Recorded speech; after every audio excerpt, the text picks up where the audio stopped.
You're at the Coaching Inn, 3D Coaching's virtual pub, where we enjoy conversations with people who are engaged in the world of coaching.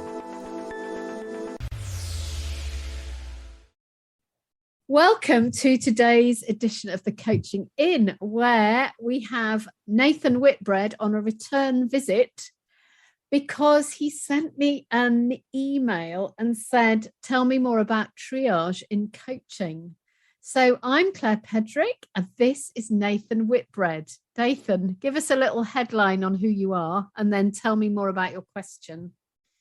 So I am a recent graduate of the Transforming Conversations program. I'm a coach, and I have an organization called the Neurodivergent Coach, which is actually started off being about me, but actually is a lot to do with how to coaching people and working with people who have neurodivergent conditions and people who are in leadership who want to best use that in the workplace.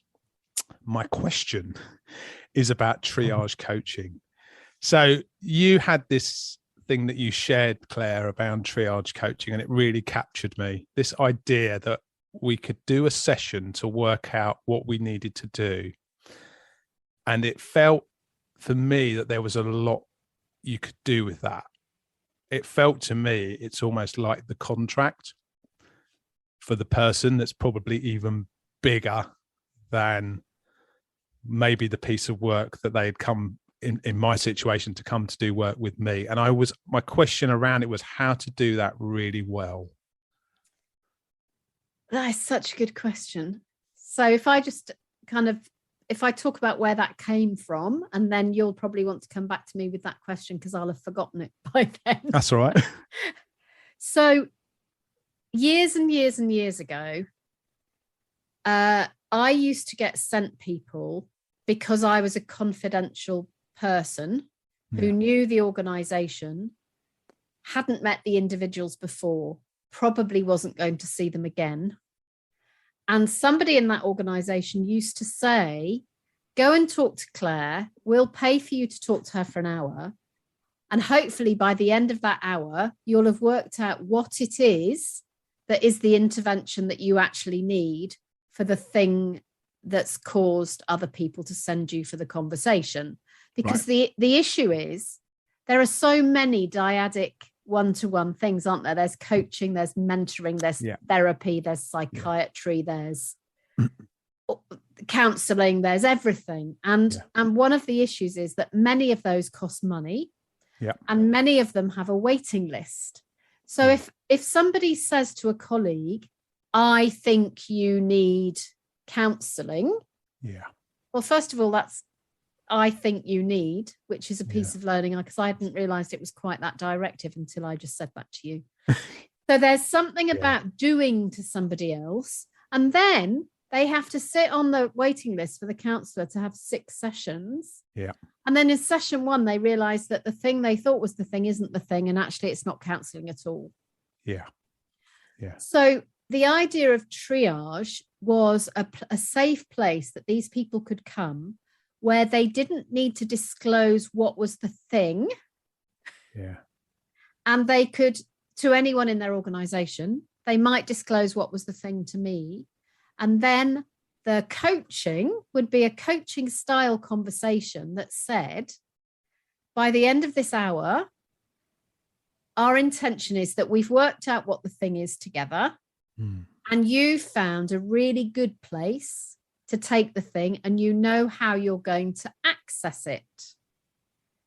So at the end of the hour, I can remember one, because I'm probably talking myself into sense making here. So let me tell you a story. Go for it. Go on. So it's funny, because as I think about this story, I can actually see that I was sitting at my desk in my old office. I can see myself sat there having this conversation with him. And he thought he might want coaching. He thought he might want mentoring, but he wasn't really sure. Right. So I said, as he arrived in the conversation, why don't you just talk out loud about the things that are happening that make you recognize that you need some kind of external support? And he said, well, there's this and there's this and there's this. And I said to him, as I was listening, I said, it feels as though there's a gap in knowledge here, that there's something that you don't know that you need to know. It feels that there's an area where there's a gap in expertise.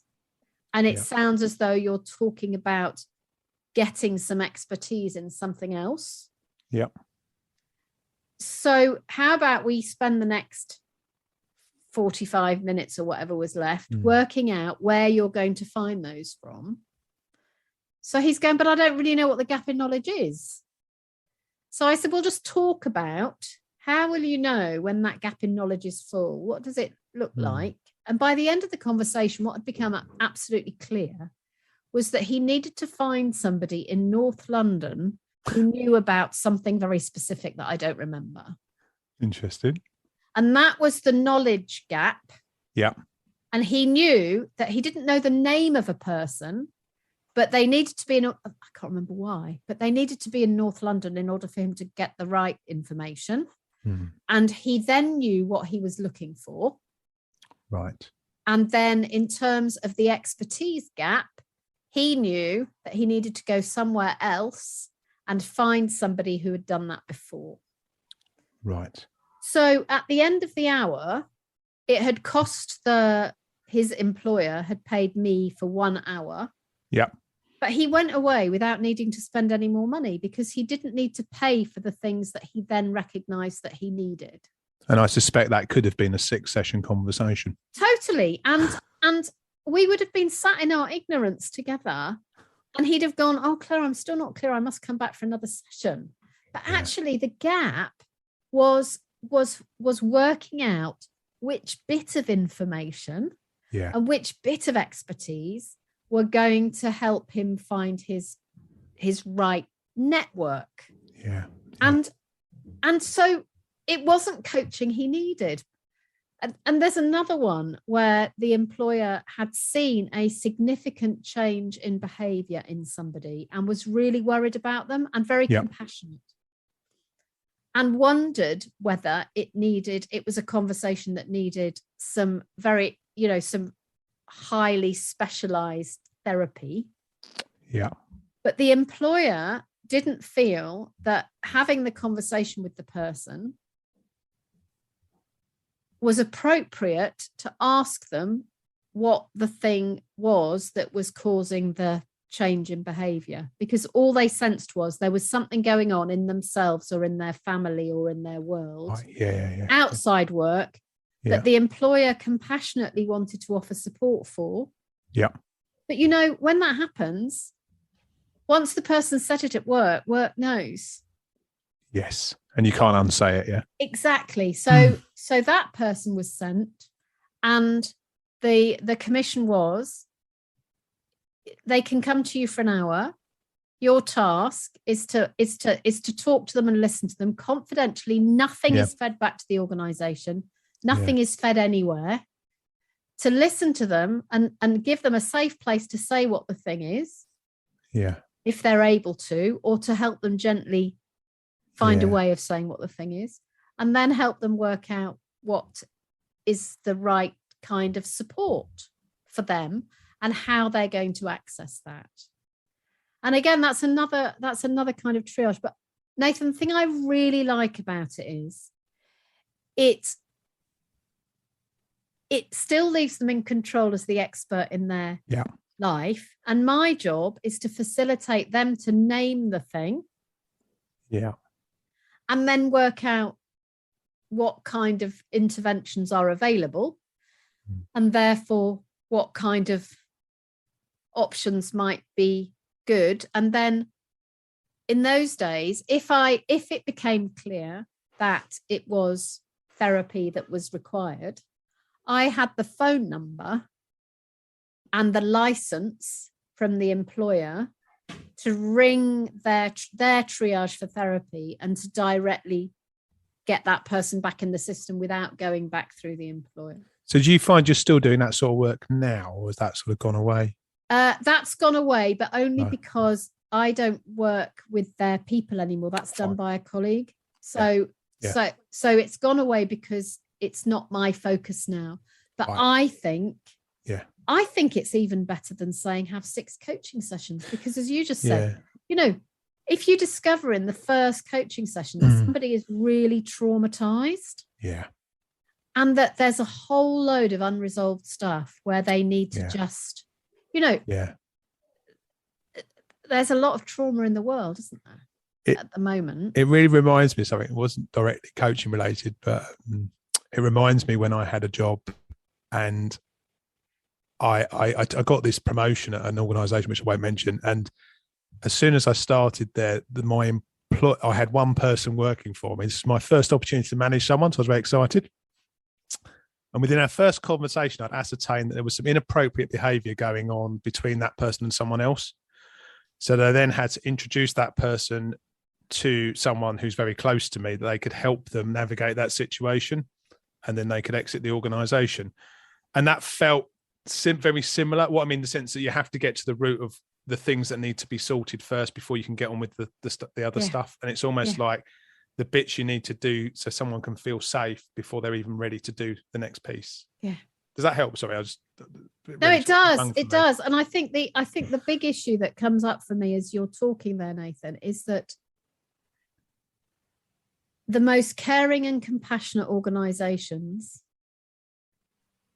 if you think about the most caring and the most compassionate organization you can think of, where they have huge respect and well-boundaried concern for their staff, for their mental health and their well-being, even there, once something's been said in the context of the organization, it can't be unsaid. Yeah. And that even when it's safe, sometimes it's so safe that people say something and then have huge issues. They suddenly realize, I shouldn't have said that in the work context.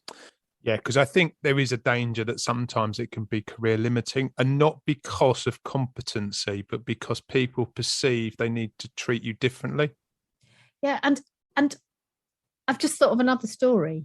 I've had, in my career, not many, but a few people talk to me about suicidal thoughts or suicidal things that they have tried or wanted to do. Yeah.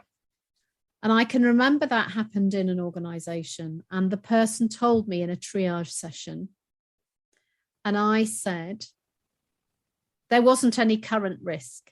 That was clear. And I said, what do we need to do now? And they said, I don't think we need to do anything. And there was a bit of a change of mood.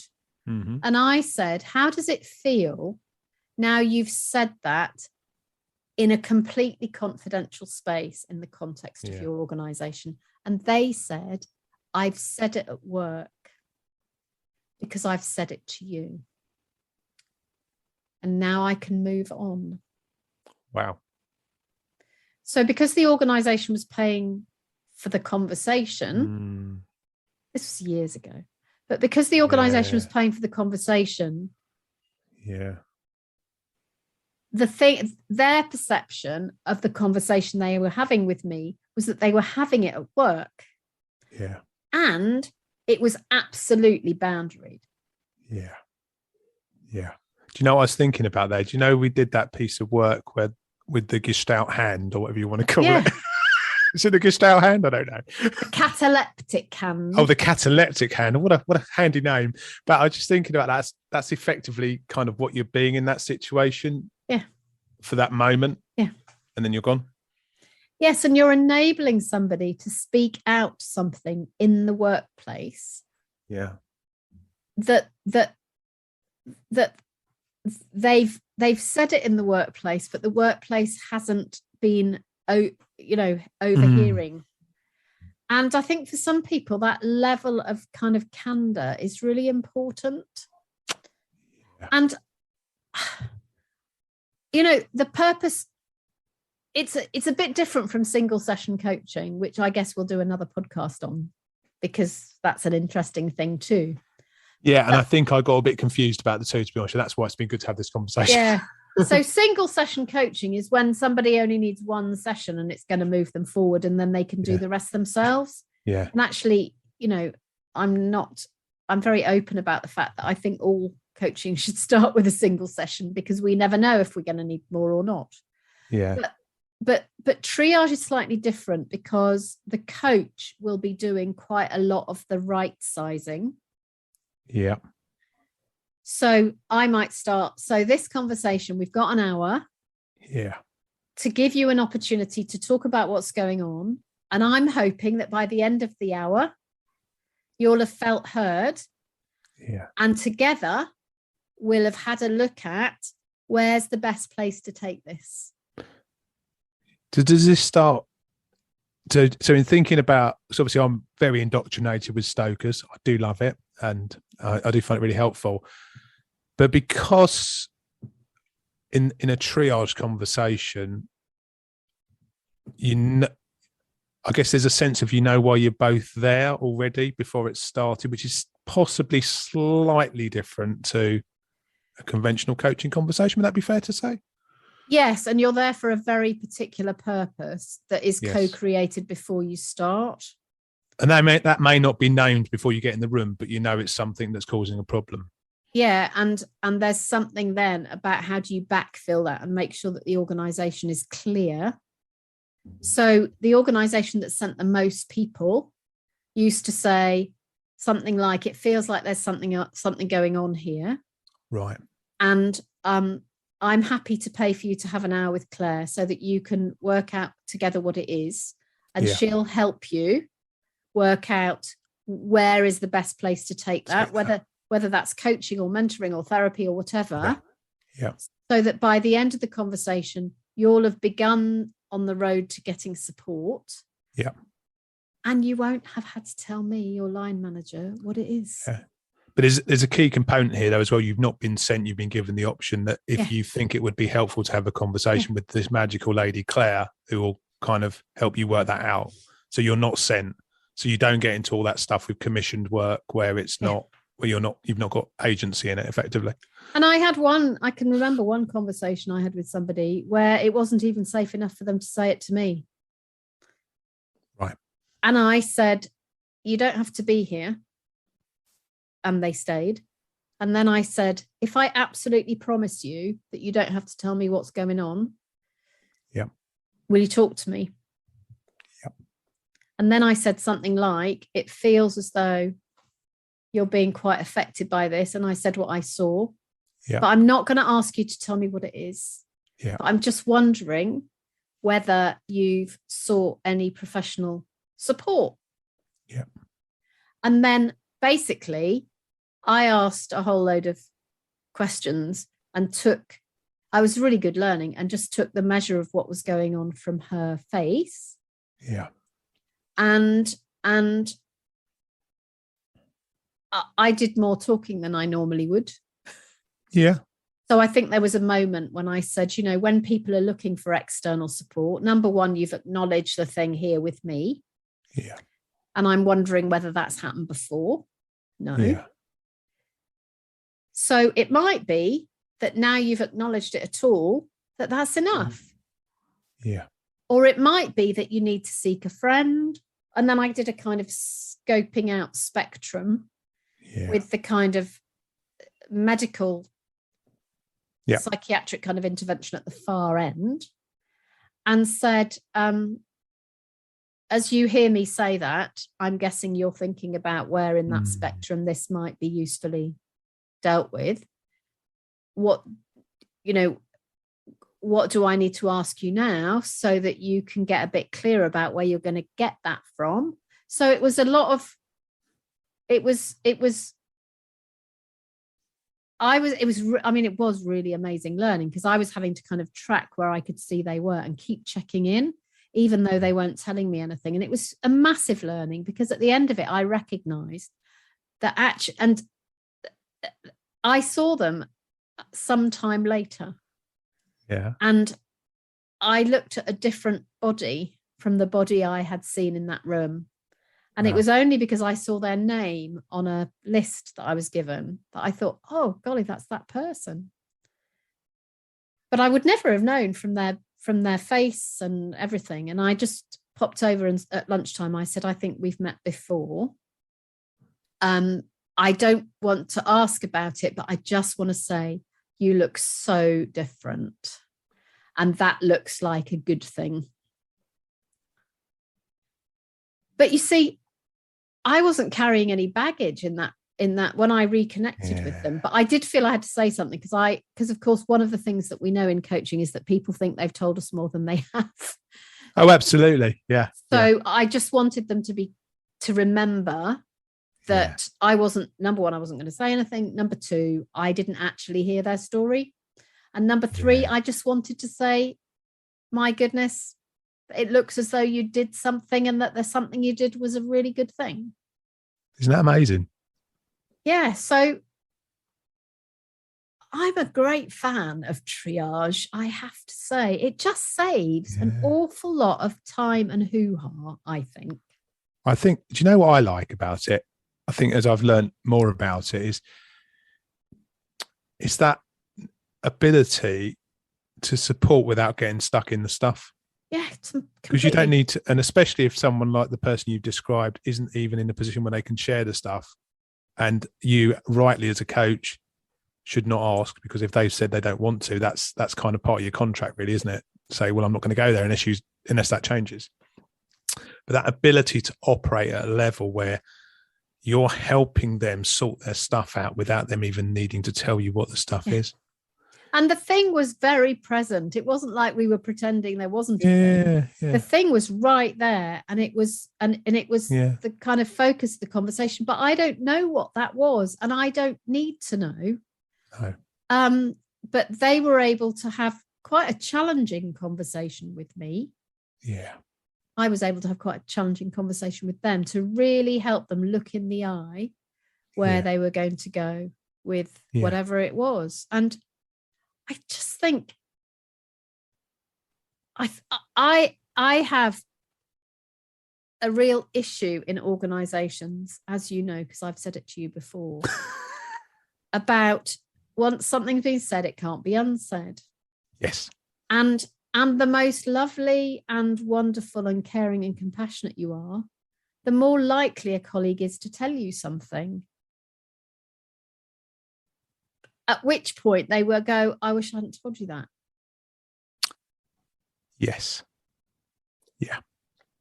And it looks a little bit like, and maybe this is a bad analogy, that my friend of mine, who's an accountant, always said that accountants were the worst people at office parties because they always drink the most, apparently. That's completely anecdotal, by the way. I'm not saying anything. But what I mean is we make decisions sometimes and we do things at office parties that maybe we don't ever want to be remembered, but we've done them and they can't not be remembered. No. And they taint everything, yet no one will ever talk about it. And it's a bit like that sometimes. I don't know why I said accountant. Why? You can scratch that up. You forget the idea, though. Or accountant, insert any other word. Yes, insert any other word. Forget that. I was just my dribble of a brain working. But I think it's true. You know, actually, the things that we do, we can't undo. And the things that we say, we can't unsay. And that doesn't mean it's not good to say things and not good to share stuff. But it's thinking about whether you want that to define you or not. Yes, and it's about, if you're in a conversation which has an escalating level of kindness, yes, you might slip into disclosing something which, had you taken time out and gone away and thought about it, you would have chosen not to disclose. Yeah. So as a coach, do you have a responsibility to make sure someone is aware of where they're going? Yes, I think so. And that's why I will name something when I see it and say, we can choose whether to go there or not. Yeah. Because I can already see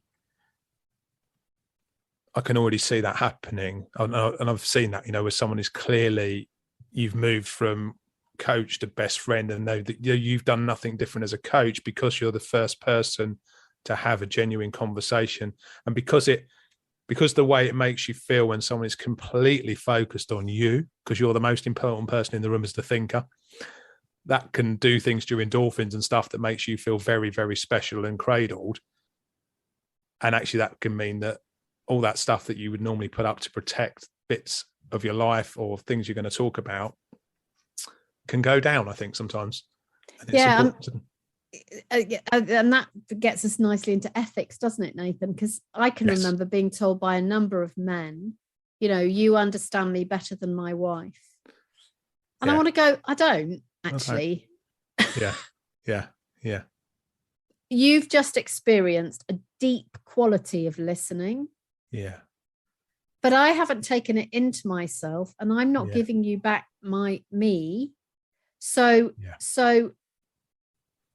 yes, you have just experienced a conversation where you have felt extremely heard, and thank you for the feedback. Yeah. And where you've got new insights into your own stuff, but stop turning me into a future wife, Yeah. But that's about boundaries again, isn't it? There's something I want to say here. I don't know if it's appropriate. Go on. What I want to say here, and something that I've learned actually, so this is about me, some of that say, I guess, is that actually, if you've been listened to like that, do you listen to your wife like that? Because she probably would benefit from that. And that could change everything for you, including your physical relationship potentially. Yeah. I just think that's something that's really jumped out at me in terms of the way we listen to people and the way if you've experienced great coaching in terms of being listened to like that, do you listen to the people that you are closest to you and you care about most in that way? Not as a coach, but as just in using the skills in terms of actually noticing and listening to what they're actually saying. Yeah. So what do you know now about triage that you didn't know when we started, Nathan? It's a slightly bigger topic, obviously, but that's fine. We like that. I think it's really exciting that there's a space for that actually. And what I've learned is that yet again, it's about delivering a safe place where people can use that space to sort their thinking out about what they need to do, which comes back to that whole coaching principle that I believe someone mentioned this once, that people are together enough to sort their own stuff out unless they're not. And actually holding that true and helping them journey through to work out what they need. Yeah. Because when people are very low in personal power, we need to make sure that they retain what they've got and that we don't take away the last bit by trying to be too helpful. Yes, and sometimes suggesting a course of action is the last thing they need, because I've worked with quite a few individuals where it's been strongly suggested that they need X, Y, and Z. And when you get there, X, Y, and Z is not the issue at all, but they have no agency and no influence over that. So they've had to accept that because they have, if it's in the commercial setting, fear of losing their job or fear of not being seen to be playing ball, when actually they have no agency. So and then you go for the thing that was recommended and it fails because it's not fails and you're not fully engaged because it wasn't the right thing, and then your reputation is, and we offered them this and they wouldn't take it. Yes, which gets back into your nasty box ticking exercises, which are not good at all. Yeah. And also, I really firmly believe as well that if someone chooses to do something,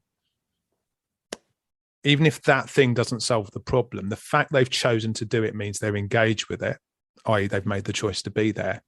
And then it comes back to the other principle, any movement is movement. Yeah. And the fact they've started moving, I keep getting this picture of a boulder and you're just kicking that last little stone out from underneath it and it's starting to roll. And that's all that might happen in that coaching conversation. And the boulder bowling down the hill, which will be the big event, is nothing to do with you because you've kind of helped move the small stone that's holding it still. As the coach says. Yeah, so it's all about agency, isn't it? Yeah. And one of the things I really like about the mental health aware stuff for coaches that Anne Archer's doing, and others are also doing it, is that if you do the mental health first aid training and the mental health aware training, you're even more equipped to know what's available as triage. Yeah. But you're not being a therapist, you're simply doing triage with a bit of a bigger range. Yeah. So I think I would recommend, if anyone's listening and is thinking of doing triage, that is an absolute gold mine of something that will resource you to more confidently hold stuff as you do triage. But it's very cost effective, because it means that it means that if the person only needed one session, you can have done the coaching in a single session anyway. Yeah. But it also means that they can take control of their own life and how much they choose to disclose or not disclose to the organisation. I think that's totally correct. And actually, interesting, I took on something that you said around that idea that if someone's actually in therapy and they've got then have a coaching intervention and having that conversation with them, saying, well, you've got where to take that stuff if it's inappropriate. And that was really helpful, because that person actually turned around at the end of the first coaching and said, coaching isn't what I need right now. I need to spend more time in therapy. And I have no idea why that's true, but I know that the space that was created meant that was okay to them to say that, and they had no guilt and no, because I think one of the things, if you sign up to 6 sessions, you disappear after session 1, and as a coach, you're all geared up to do 6 sessions, there can be a bit of a breakdown in terms of expectation, and someone that's already potentially a bit broken because of other stuff that's going on is them feeling entitled to someone that they don't really want or need anymore. And you've just layered a whole node of extra stuff they've got to deal with on. So instead of being part of the solution, you become part of the problem. That's why doing a bit of coaching is better than a chemistry session, because you can actually find that out earlier, I think. But that's another call, isn't it? Absolutely, but true. It's interesting, isn't it? Because you've described a situation where somebody decided to go to therapy and not coaching. But there are equally times, I can think of many times, where I've said in the middle of something, when somebody's said something, so is that a coaching thing or a therapy thing? And they go, oh, that's a therapy thing. I'll take that to my next session. Great. Or they go, actually, it's a therapy thing, but I'd like to explore it in coaching and see what happens. Yeah. And then they get a forward movement in another aspect of it. Yeah. So I think being flexible and really co-creating, but within that, we need to know what the potential for co-creation is. Yeah, and the boundaries of where we're prepared to operate. And I think that what we want to say at the end of this podcast, Nathan, is that triage is a great thing that you can co-create with somebody. Absolutely. And it's a great service as well. Yeah, yeah. Well, Nathan Whitbread, thank you for coming. And I do love your microphone. Just have to say that to all our listeners. I have microphone envy here, everybody. So thank you, Nathan. I'm Claire Pedrick. I've been talking to Nathan about triage, and I think probably we'll think about doing some kind of coaching lab around this. So watch this space. Enjoy your week, everybody. Bye-bye. Bye. See you. If you've enjoyed what you've heard today, we'd love you to share the podcast with a friend or leave a comment on social media. And if you'd like to become a regular at the Coaching Inn, you can subscribe on Podbean and all major podcast channels. We look forward to welcoming you next time. You've been listening to The Coaching Inn, 3D Coaching's virtual pub. For more information, check out 3dcoaching.com.